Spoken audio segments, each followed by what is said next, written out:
You are all weirdos. Weird science is the revolution. Weird science is the revolution. Hello, everybody, and welcome back to the Weird Science Marvel Comics Podcast, episode 50. That is legacy number 550. I guess we have an anniversary or some sort of thing. Nice. If we have that. But we are here to talk 3 books. We have some big ones, too. We end up having one that I didn't realize was coming out this week, the Wolverine book by Hickman and Capullo. But we also end up having 2 books that we've enjoyed. That is Get Fury and the Ultimate Spider-Man book, which both are pretty darn good, so we might actually be positive. Last week, I got some feedback that we were a little too negative. I ended up, we didn't do a deep dive, right? It's like an exhaustive deep dive. There you go. I wanted to put that where we were getting shade thrown at us by the Weird Dose of X guys. Our partners? Our partners. Just watch what you say, or it's going to be a sound effect coming up on their show the next week. But with all of that, please check out everywhere that you can go to check us out, which you could go to Twitter at Weird Science DC, then go to our website, WeirdScienceMarvelComics.com, check out our YouTube channel, Weird Science Comics, and then finally go and check out our Patreon, patreon.com/Weird Science. All those links will be in the show notes. And if you enjoy tons of podcasts, that's what we do at our Patreon. It's not just there to, throw money at us. We actually have a ton of shows. Me and my man Matt here do a couple things. One of the things that we do is a crisis/event podcast where we're doing Planet Hulk right now. So you can join us on that. And also the show itself comes out on Wednesday. And I think you said something about it. I like it, though. I listen to it every week. See, every week you listen to it on Wednesday. So it actually comes out in a early access a bunch of days early, but that's paying the bills, I guess. And we're going to move on to the books. And like I said, we're going to start with Wolverine Revenge number 1. And now I have to get to the credits. It is written by Jonathan Hickman, pencils by Greg Capullo, inks by Tim Townsend, colors by F.C.O. Placencia, and letters by DC's Corey Petit. I said I didn't realize this was coming out this week. I actually was surprised. Cool. I was looking forward to it, but I never really checked when it was coming out. There's a lot of Hickman coming out. We have 2 books on the show this week, and then next week he has that Aliens versus the Avengers book. So he's a busy man. But here, I also didn't know what was going on in this book. We actually didn't know if it was in continuity, if it was one of those things that the Weird Dose of X guys would end up doing. They still may. But this isn't in continuity. No, you find that out pretty quickly when if it is, there's big troubles, right? Yeah. I mean, real big troubles. But it starts out with a bit of a description, and here it is. No one knows how it happened, as no one lived who was there. What is known is that as Asteroid M burned up on re-entry, Magneto breathed his last breath, and when he died, it released the largest EMP in the history of mankind. Then the Northern Hemisphere went dark. That was 10 days ago. So you end up where it kind of reminded me a little of the beginning of the Tom Taylor Dark Age, I believe it was, when they ended up having all the electricity and everything go up. But that kind of ended up getting delayed and didn't finish very well. So you have this with Wolverine. And even reading that, I'm like, this isn't what I had no idea what to think. First off, Greg Capullo's art's great. Yeah, I don't know that I recall ever seeing him on anything Marvel. Maybe it's been a while. It's so weird to see him drawing something other than Batman. And Batman, last time I saw Greg Capullo doing anything, I think one of them was playing a bass guitar, maybe it was Batman or somebody. Yeah, Batman looked like Gene Simmons in Death Metal.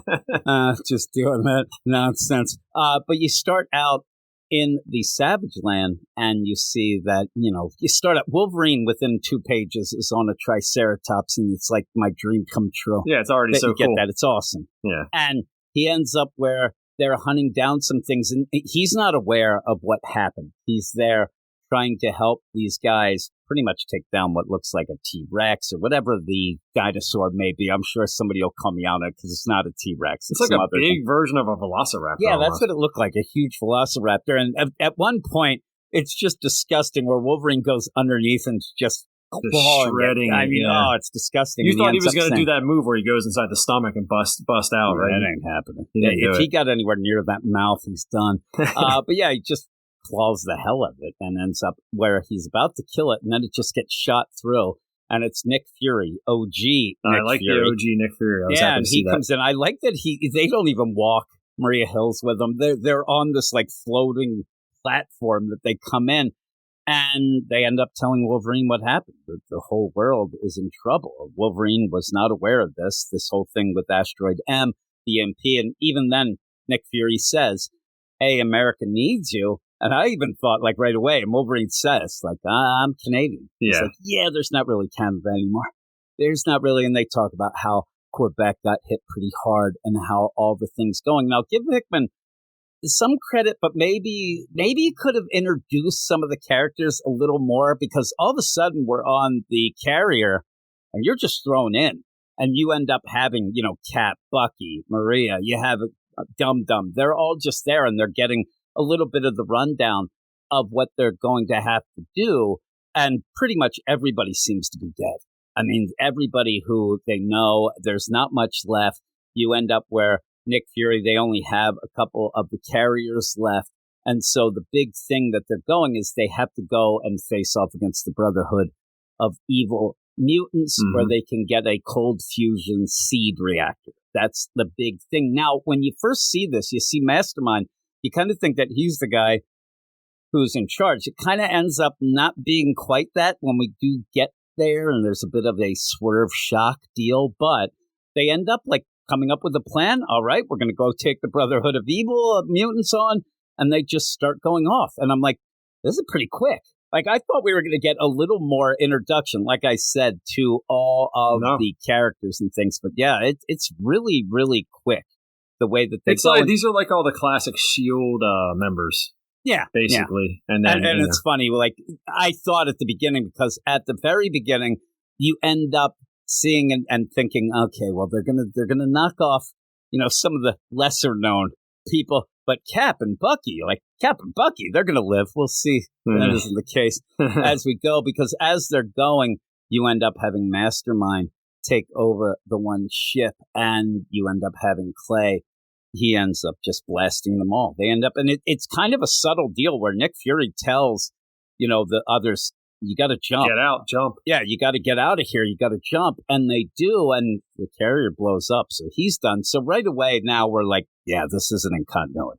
It was already with Magneto. Because Nick Fury doesn't make it out, but like Maria Hill does, and a couple other S.H.I.E.L.D. guys. Yeah. I like the rando S.H.I.E.L.D. guy who's like, he's coughing and then just gets run through with a sword. and I mean, if you're reading this, you can tell it's Sabretooth. You can see that it's Sabretooth actually dealing with that. But they're going into this, compound. And then when Maria Hill gets killed, I'm like, yeah, there's a lot of people dying here. This is crazy. And Bucky and Cap and Wolverine kind of get separated. They're going into the infiltrate, this deal, and they all get taken. They all get taken down, and it's crazy. And then when you do see Wolverine, because you see Cap and Bucky go down, and they're not dead. They get captured. But then you see Wolverine, and it's kind of crazy. You got Deadpool, Sabretooth, and Omega Red. Deadpool's kind of the cool, side guy there. That was pretty neat to have. And so again, came out of nowhere. Yeah, this seems like, again, it's a pretty violent story, but it seems cool. I'm not going to say it's like laugh riot funny, but it is fun in an action sort of way. And like we said, the art looks fantastic. Oh, it's phenomenal. They end up, they're captured. You have Cap, Bucky, and Wolverine. And the big thing is like, well, what is this plan? What are they going to do with them? Well, they ended up putting almost like brain bombs. Yeah, Cap's like, something's wrong with my chest. Yeah. It's like, he's got a big hole in it. He's got a big hole. He ends up where they did surgery. And they even go and talk about how they had to, for Wolverine, because Wolverine obviously heals. So they had to do some crazy stuff. They use Omega Red, diseases and things to, kind of slow the healing process. Then they had to like jam this bomb into his rib cage, because while he heals, it would try to push it out, but it's going to push against the rib cage. And Wolverine's pretty pissed about it. But the worst thing is the detonation deal is Deadpool has it. Yeah, he's the worst one to have it. Why? I guess they don't care. And even then, when you end up having Bucky and Cap are like, why are they doing this? What are you guys doing? Because again, the rest of the world, what they're doing, they're going to get this cold fusion reactor so that they can kind of bring energy at least to the world and try at least to do that because the world, especially the Northern Hemisphere, is out. But then you end up having the big swerve. It's Colossus comes in. He's involved. He seems to kind of be the leader when he walks in, and he starts talking about how he's going to use it for the East, the Russian, and that they're going to light up. They're going to have the energy, and the North can screw it. And basically, they'll end up being the big power in the world. That's about the basis of this whole story. Pretty cool. I mean, that's a cool deal. You get an idea of what they're going against. I don't know it is pretty big, but it is kind of like, let's see who can turn on the electric at certain spots. But you end up where it does say Wolverine on the cover. It doesn't say Wolverine, Cap, and Bucky. No. And I actually was thinking, like, wait a minute, this is more than a Wolverine book. But what happens, Wolverine says they're just playing with them. Like, they're just playing with their food. But the big thing here is they let him go. And they say, like, you get out of here. Yeah, get out of range. Yeah, it's very odd that they just, like, they capture them to tell them their plan to let them go. But they do have those bombs. And, they have to run. And they start running. At least Cap and Bucky, they take off and trying to get out of range of this remote control. And I like to even have these symbols on it there.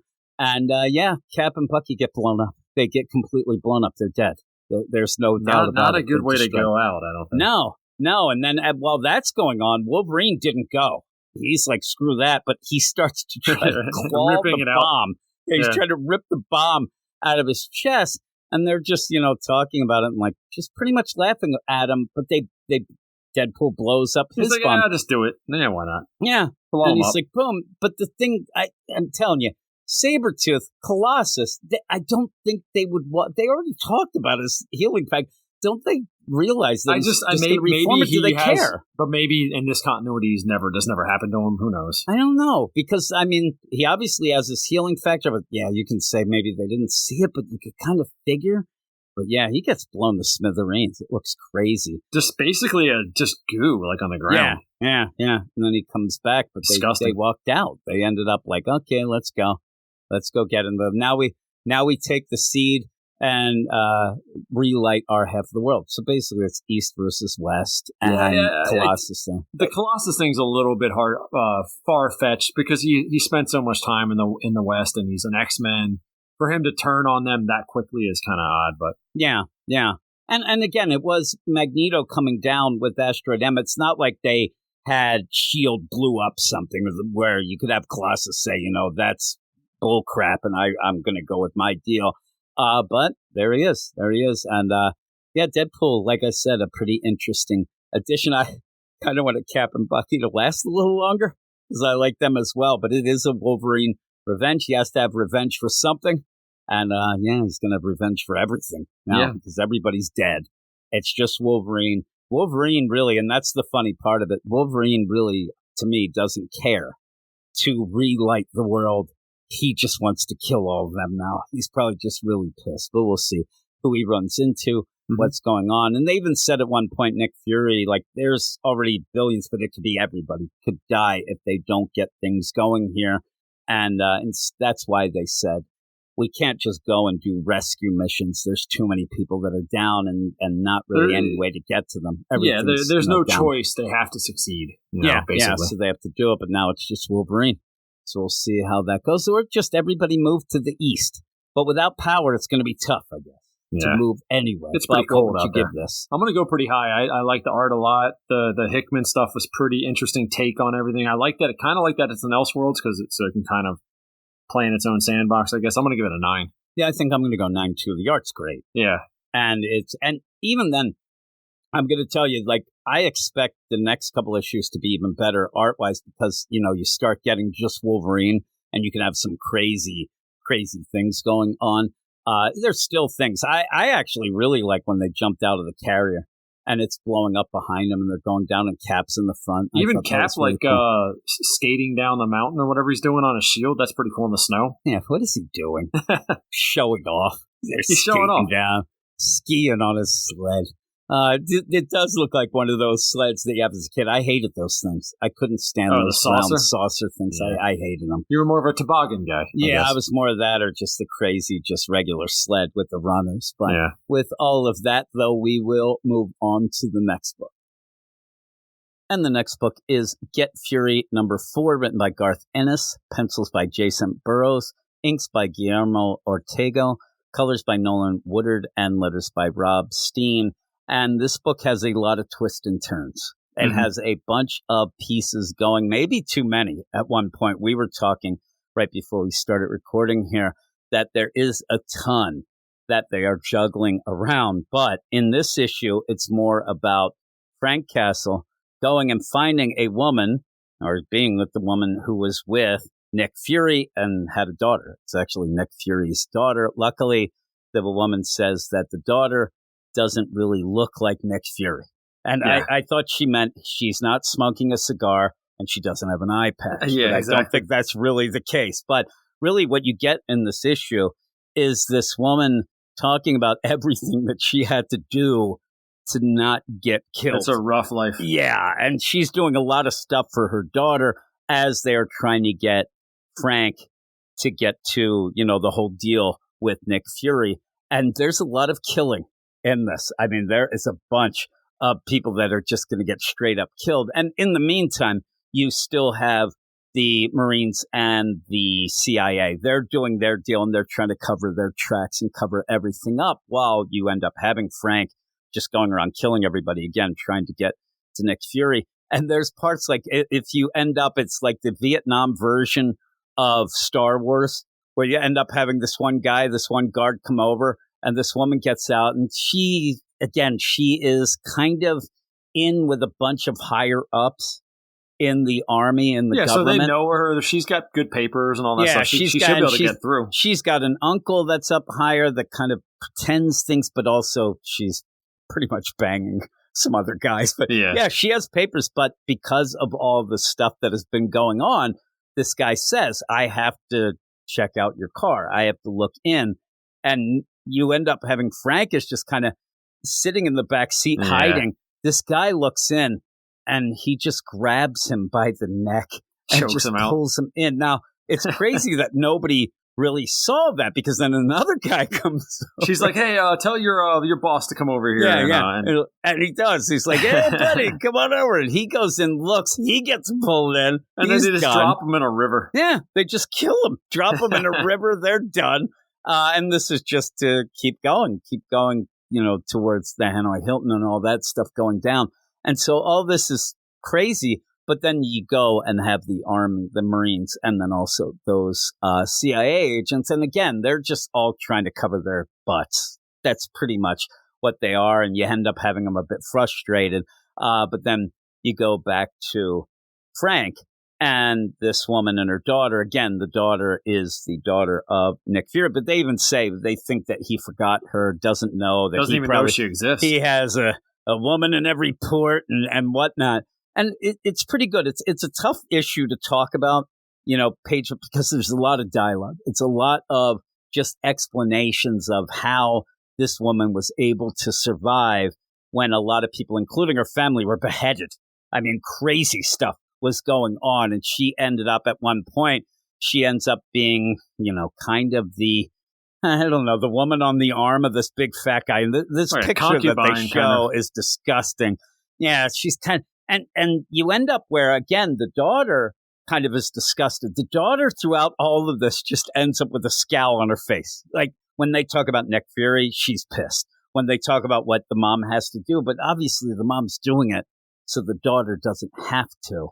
And you do get where just quickly Frank does talk to the daughter and says, hey, and that's the worst, that this guy is like manhandling the woman, this girl's mother, and she took the picture because Frank's like, somebody else. Isn't he like naked in that picture too? No, yeah, it looks like he's nude. He's got a little bit of a roof covering because he's so fat, but still. But he says, you're the one who took the picture, weren't you?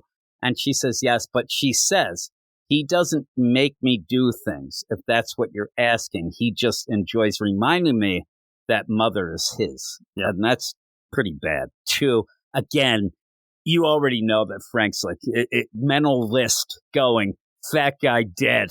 But they have to kind of use this guy, and that's what they're going to try to manipulate because, again, this is his favorite woman, is this woman there. So you end up where even this girl says, I hate men, but you're different.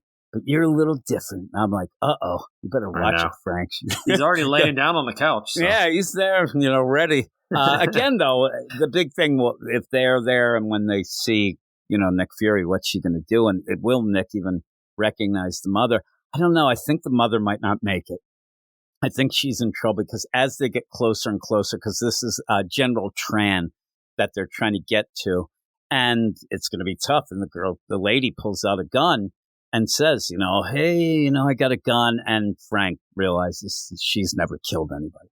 He says, I get it. You've never killed anybody. Just I'll take care of it, which he does. I mean, they go up to it's almost like a bar door, right? Where they go, look at Frank. He's along the wall. Yeah. He's like hiding over there, ready to go in. Because they recognize, they're like, hey, come on in, whatever. This guy's neck snapped. Then that guy got it lucky. Yeah, because they always do that thing where you take people out when they're sleeping, dude. That's the worst. Like, these guys are just sleeping, and then these guys are sleeping. You end up where Frank, with the butt of his rifle, I mean, he crushes this guy. Every issue has a crazy kill. It's almost like a horror movie, the way they play this out. This is the crazy kill. This guy's face is caved in. I mean, it's not a face anymore. It's a hole. And yeah, it's bad. Now, I didn't think at this point, though, that they were going to just walk into the main room. I mean, these guys are like sitting around drinking and listening to records. They're not allowed to do that, too, remember? Because it's like they're communists. They're like not supposed to be doing the American and the thing style is, she stuff. even said that this guy loves to like all the Western stuff. Yeah, it's all BS what he's doing. It's what happens all the time. I heard that Kim Jong-un is like the biggest Tupac fan when he was in college and stuff like that, but who knows? You've been giving out a lot of Kim Jong-un facts. What was that thing you were saying? 1 + 1 = 1, I guess? Yeah. So, I know it all. You end up there having a sock hop here. They have the records going. I'd love it if that guy's like doing the scratching and they're break dancing or something, but they're drinking it up again. They probably shouldn't be. But when they come in, I thought she was going to go in and maybe lure the general out or something. They just go in, guns raised. And they end up saying, I like where the woman tells this general, shut up, you lump of S, and put the bottle down. So the big thing is they just go in there and they're going to just try to they end up opening fire. Crank the music up, drown out the sound a little bit. I didn't expect that they were going in to just kill everybody. But that's what they do. They say, turn up the music, and then just Nick. I like that the lady doesn't fire a shot. It's we don't have a confirmed kill on the fat guy yet. So I think that he might end up in the first pages or so of the next issue that they killed everybody but him. And I mean, here's the thing. He is conveniently kind of away from the other guys. He's over there pouring the drink. Mm-hmm. The other guys are on the couch and doing the record player.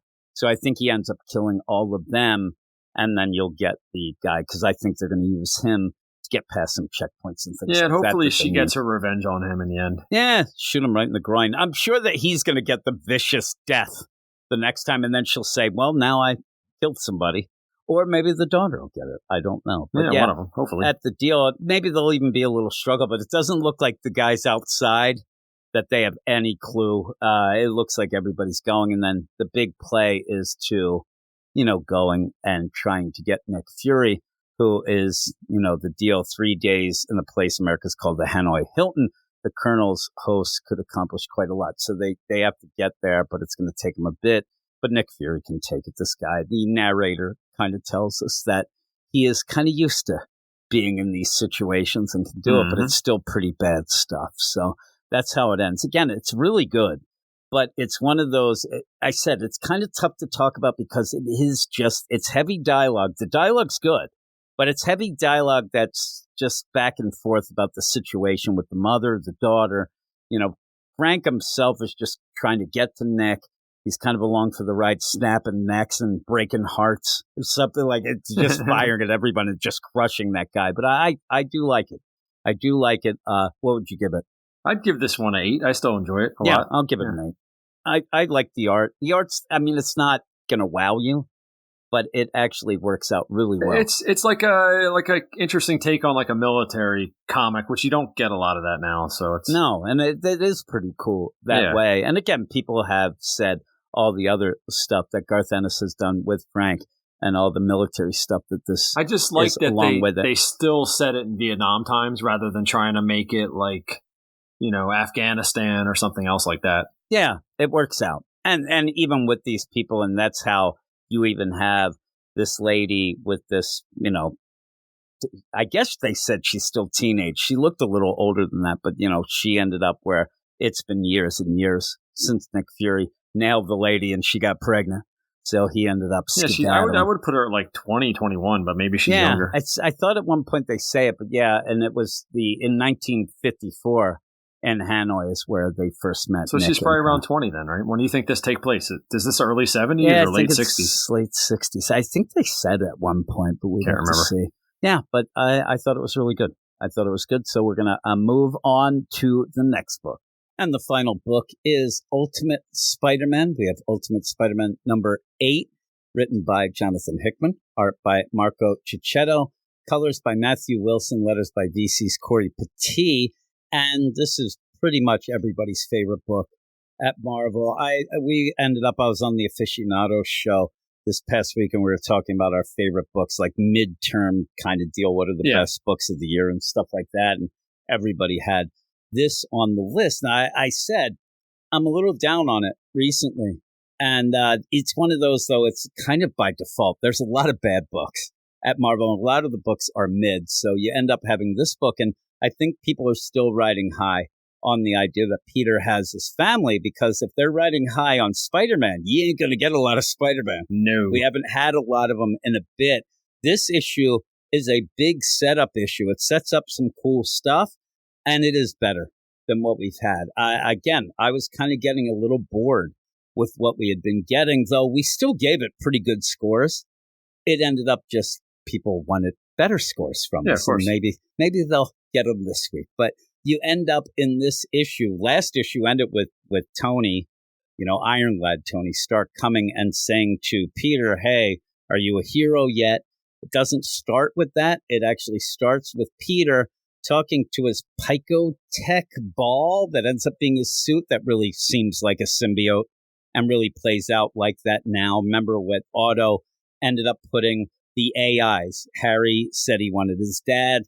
For some reason, Peter wanted himself, and he ends up having a weird decision. Yeah, and I said that once we started talking about the idea that it does seem like a symbiote, I said, is this just so that Peter will start just saying I for both the suit and him like you usually have with Venom and things like that, or something different? I don't know, but it's a weird choice because you kind of would want a different perspective than yourself. You know what I mean? Like you end up yourself, you're kind of limiting the stuff, but I guess that's going to be like his conscience sort of deal, maybe how it plays out. I don't know. That black ball looks a little sus to me, but we'll see.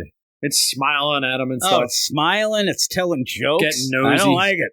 Next thing it's going to be all of a questions. sudden it's slapping MJ in the butt. Like, you don't need that. I think it's going to start getting Peter in trouble. It's going to punk him all over the place. It's going to get handsy, eventually. Yeah, and he ends up saying, at one point, Peter's like, you talk? And he's like, of course I do. Like, and then he says, oh, well, can everybody else hear? And he's like, no, you're actually just imagining that. Oh, really? No, I'm just kidding. And has a smile. I'm like, okay, you're done. I don't need a ball of sentient Picotech to be making jokes. It's a little beyond. And the idea then they're like talking about how hilarious they are. Mm-hmm. Again, that would be the idea. You don't need a yes man that's yourself. Like you need some other perspective, I would think. But he ends up where they're going off to Richard and May's birthday. Yeah, they actually have the same month or something? Yeah, they're in the same month. And different ages. I have 5 kids, and we have a bunch of our kids and my wife and, the deal in February. So we did the same thing. We'd have a big birthday party. You can't have like 4 birthday parties in 2 weeks. So we'd have a big thing, even though each time then a birthday happened, we would still get an ice cream cake every single time. I got so sick of ice cream cakes. And we ended up nowhere to put them after a while, and they just would sit and melt. But you end up where the ball's like, wish Richard a happy birthday. I'm like, you shut up, ball. I'm not wishing it. That'd be funny. If at the party, Peter's like, oh, by the way, you know that black ball I always talk to? Like, it said happy birthday. Like, okay, Dad, whatever. But then we go and see this scene when Tony came through looking for heroes. And he says, do you have anything you want to ask me about? And they're like, well, kind of. But it's kind of a weird play. I thought that the idea would be Tony saying, what the heck's going on with Norman and the Goblin? He does. It ends up, I thought that actually in this, they were going to kind of push that aside. They do not. But Peter kind of wants to know, like, why? Why did you give it to me and what's going on? And what comes up is there was a list.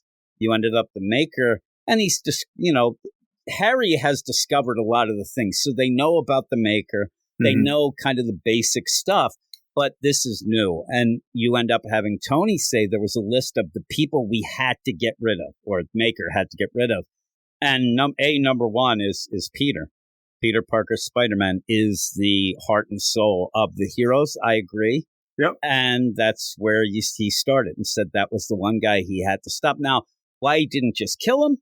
He kind of take care of that easily that way, but he ended up making sure, and we saw that. We saw him step on the spider and end up crushing it and grabbing it. So you end up where there's a list.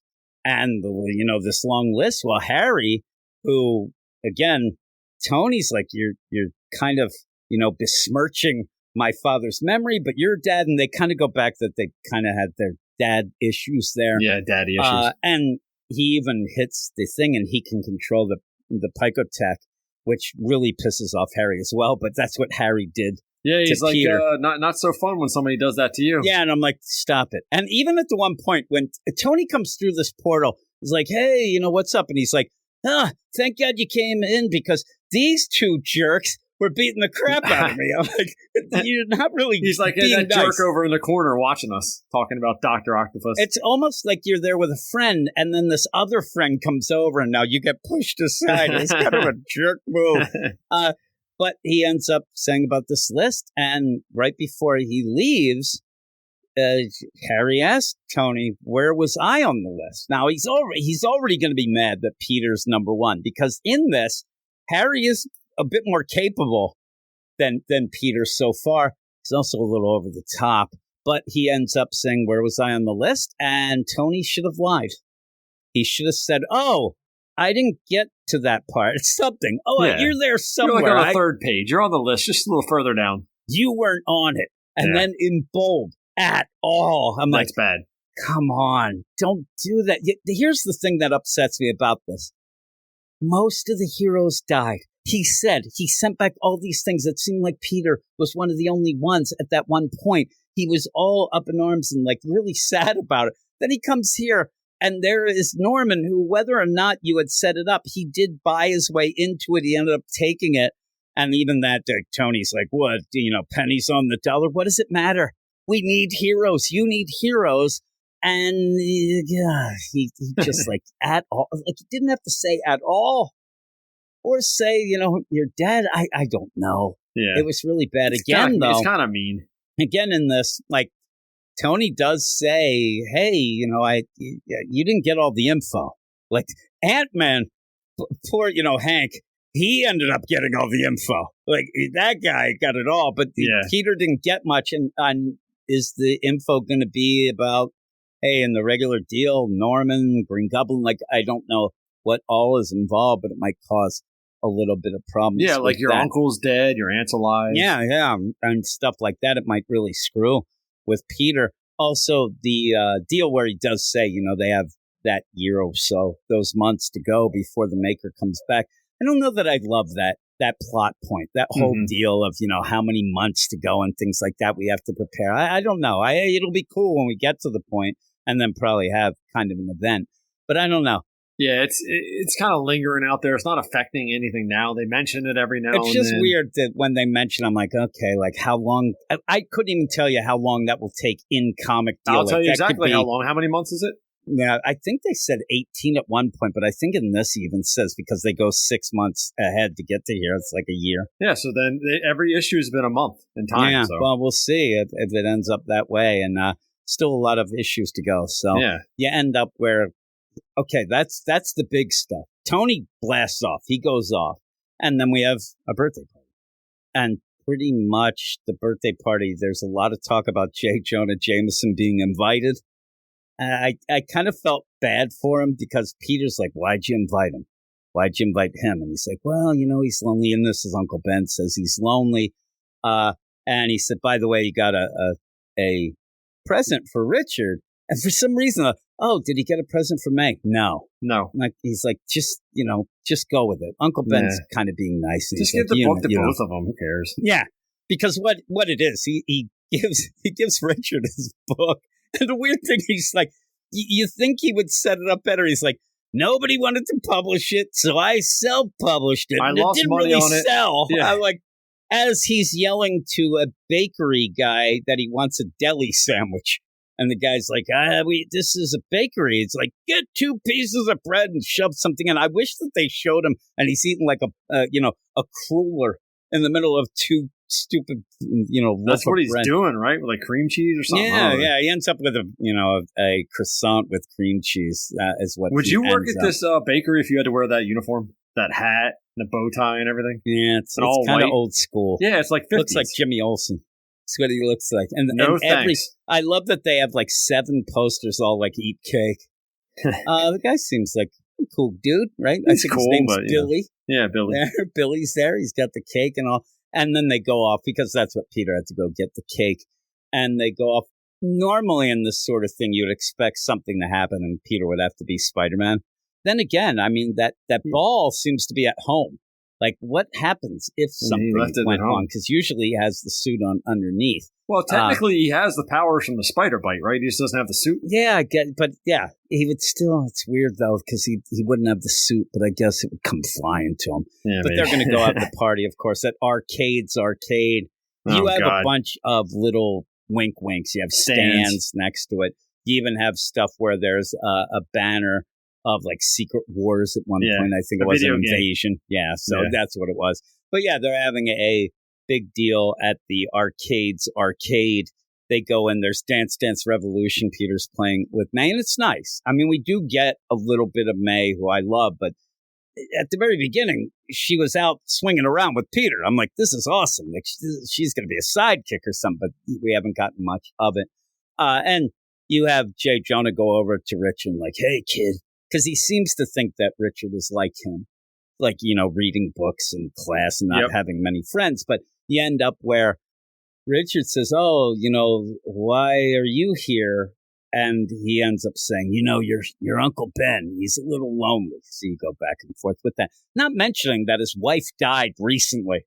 Like the idea, he's lonely. Aunt May died recently. It's crazy. Like they don't seem to really be mourning Aunt May at all. Yeah, not at all. And also, does J. Jonah not married or what happened there? They ever talk about that? He's just there. I mean, with that mustache, you're going to have problems. I mean, he had a wife in the regular stuff. Yeah. So he had, and a son. A werewolf. A werewolf. Yeah, werewolf. That's what we need. The wolf man. But he ends up with that. Wait a minute. The wolf man. He ends up where he gives the gift, and it's classic J. Jonah. But the thing is, Richard seems to be all happy. He's like, this is the best gift ever. Really? That's the best gift ever. I never lie. I hope that he is actually like lying himself, saying that I wanted him to like walk away and throw it right into the garbage. In the trash. Yeah. That'd be great. And they end up, hey, who wants cake? They all go over to eat cake, and you have like a family deal. And I did see somebody already saying, is that Miles there? Who's over there next to Richard? Yeah, probably is. We'll have to see what's going on there. It'd be funny, like there's Riri. There is Carol Danvers. We have May. We could go down there. There's all of them there. But we'll see. Those kids are a little odd looking, but Yeah, May looks like she has drank too much coffee. Yeah. Like, look at her eyes. Holy moly. That's crazy, people's eyes there. And also, there's hair blowing, but how can there be wind inside this place? It's weird. Yeah, plus the balloons aren't blowing, so yeah, that's weird. Like, Carol Danvers there, young Carol Danvers. Those are some of the issues I have with the art, but... I know you can have issues with the art again. I think the art's pretty good. Yeah. I like Marco Shadow. You're not a big fan. But then we go and the big play here then, and that was pretty good. Like, if that was just the issue, we did get the Tony stuff and we got some family stuff. So we got some stuff that we want, but then we go off to Fisk, and he has called a meeting of the 5 boroughs. I still don't know the full lay of the land of any of the stuff going on. I wish that we got maps and diagrams a little more than we do, but the 5 boroughs, the heads come in, and some of them are a little surprising. And you end up where Wesley's getting a Mr. Wesley and Fisk. Fisk basically, in my mind, says, if this doesn't go well, I will kill you. Like, this is your big moment. I'm here. your most trusted advisor. I've been with you for 10 years. I've never messed up. You don't once. trust me? Now you're in the real world. Yeah, it's crazy. So you go, and you do end up getting Mr. Negative. And what this is this Ultimate Secret 6. Or, Sinister 6, I'm sorry. And you get... I mean, it's Mr. Negative. It's just the only difference is he has a man bun and facial hair. Yeah, he's got a man bun. That's the worst. That's the ultimate nothing right there. But Marco Cicchetto loves drawing man buns. Yeah, he does. So you end up, you have Mr. Negative. Then you end up getting what is Black Cat. But it isn't. Some people were saying, and the idea of this, it does look like it might be like, say, Felicia's dad. But some people are just saying it is a swap. That this is just, and they make a point to say that she has a daughter. So yeah, he has a daughter. Says a daughter, doesn't say the name, but that's what I think is going on. It's gotta be. Also, maybe that was her at the party. Could be. Maybe. Kind of looks like it at the one point. Might be a real young daughter. But there you go as one of the guys there. And they go into detail where he ended up retiring, but didn't really retire. And he likes a lot of heists and things like that. So far, you end up Mr. Negative. And Black Cat, I'm like, okay, and a male Black Cat. And that ends up, that's different. Then you get Craven. And me and you both said, I get it, but Craven is just, you get a lot of Craven when these things happen. Craven, everything's always Craven these days. Yeah, it seems like too much. Maybe you could have picked something a little different with the rest of them going, because you get Craven. We get backgrounds for each of them. He's got a face tattoo. He's got the Mike Tyson tattoo. I'm telling you, I don't know which is worse, man bun or face tattoo. You combine these jerks and they're there. And then Mysterio shows up, who looks awesome. There's kind of like jokes where he shows up and they're saying, we don't really understand why, but he's got Brooklyn. He's, Brooklyn in the house. I wish that somebody was yo-yoing as they came in, but you end up where even Black Cat says, Mysterio, have you gotten shorter since our last meeting? Yes? Of course not. And he kind of raises up. I'm like, it didn't play out well. That was a weird take. Yeah, it didn't play out well. No. That joke. It was weird. But then you also end up having the next, because they're like, we also have somebody else. And the underworld guy. Yeah, because he's like, there's another borough to get this in. It's Mole Man. And I'm like, all right, Mole Man. He just reminds me of when Daredevil, the owl, how the owl looked. Yeah, just it does. Really disgusting with those nails. I and everything. do like when he's coming out of the fireplace. The mole is there and it comes out. Yeah, they're like, okay, and he has a file. He has a file of. Now they don't know. It seems it's Peter or Harry, but he has pictures of Green Goblin and Spider-Man, and ends up saying that we're going to make a game of it. At one point, Craven says, should we catch them or should we kill them? And Fisk says, actually, I was thinking we could make a game of it.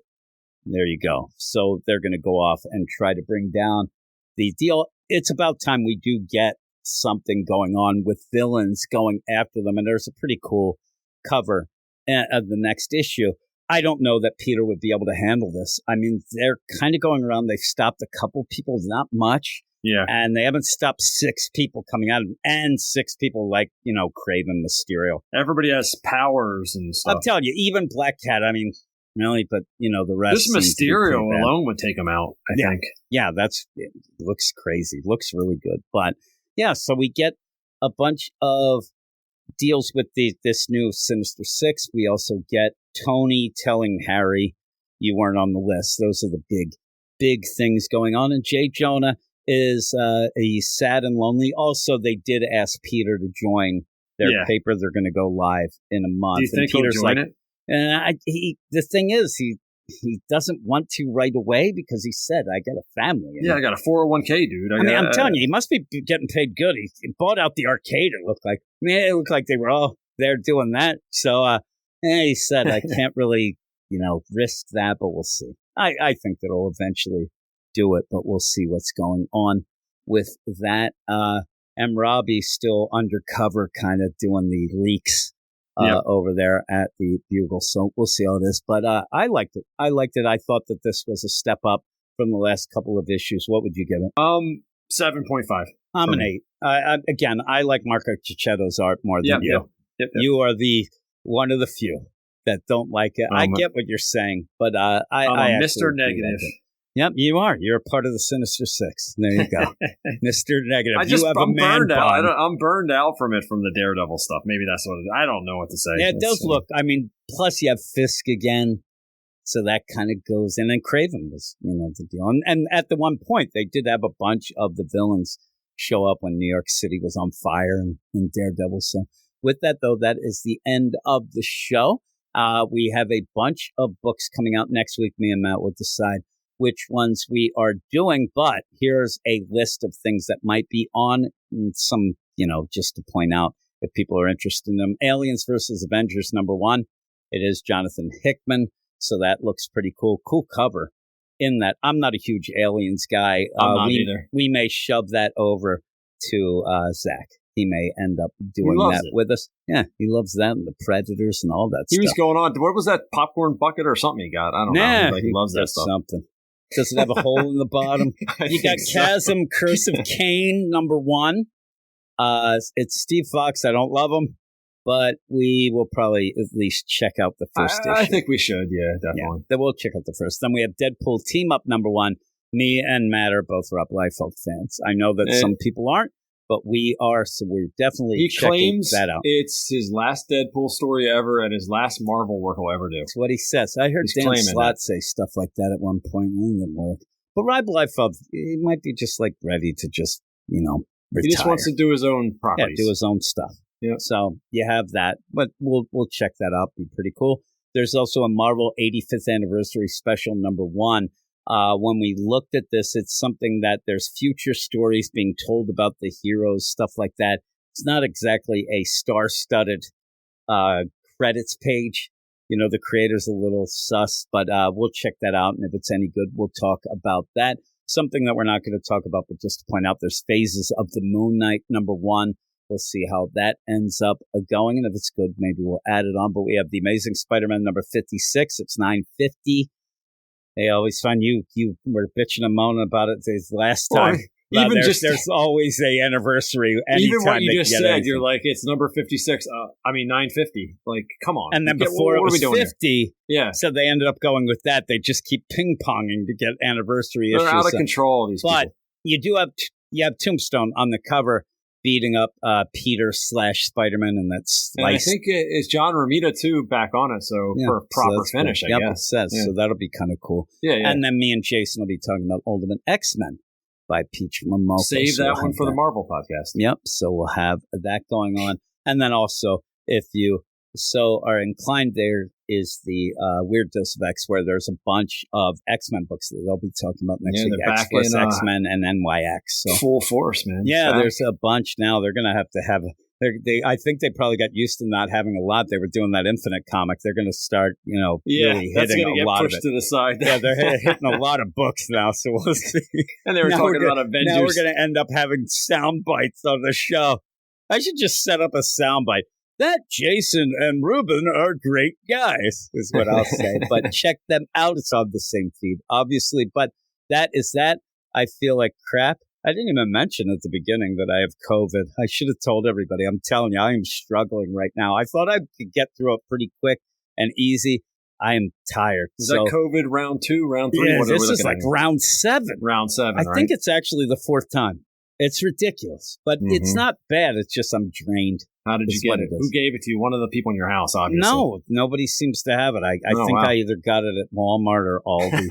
Somebody. Well, it's weird because the only one I could think of that I got in contact with at all was this older lady who I was at Aldi, and it was one of those, I don't like to swap quarters and get somebody else's cart. Oh, yeah. I just like to get my own cart, so I will delay and kind of, hang. This lady got me. I went and she's like, oh, here. Here you go, Sonny. She ended up giving me this, I gave her the quarter I had, but when she did, she grabbed my hand. Oh, no. And that's the only thing You're a nice young man. It was probably somebody else. Somebody sneezed on me or something. Uh-huh. I'm not well right now, but that's that. So my voice is going now too. It sucks. But that's that. That is the end of the show. Thanks everybody for listening. Thanks for joining me, Matt, as always. Yep. And we will be back next week. You are all weirdos. Weird science is the revolution. Weird science is the revolution.